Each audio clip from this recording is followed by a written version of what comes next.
মাঝে আছে পৌশালী দিদি বহরমপুরে, কেমন আছো? আমি সুপার আছি। আর মৈনাকের সঙ্গে দেখা করার এতদিনের ইচ্ছে ছিল, বলে না ওই ওপরে একজন সব মাপিয়ে রাখে, রঘু ডাকাতের দৌলতে আজকে মৈনাকের সঙ্গে আমাদের দেখা হয়ে গেছে। আর আজকের ইভেন্ট দারুণ হয়েছে, প্রচুর ক্রাউড। আমার মুখ দেখে বুঝতে পারছো আমি অবস্থা শেষ। রঘু ডাকাত সবাই সিনেমা হলে দেখতে যাও।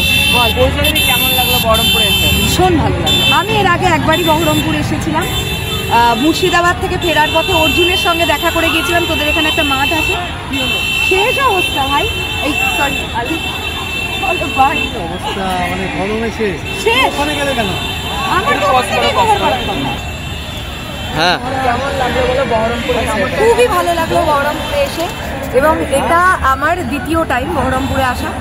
আমি বেশ বছরখানেক আগে বহরমপুরে একটা সেই তোদের বড় মতো মাঠ আছে না, সেই মাঠে হ্যাঁ তাই হবে হয়তো, অর্জুনের সঙ্গে দেখা হয়েছিল মুর্শিদাবাদ থেকে ফেরার পথে।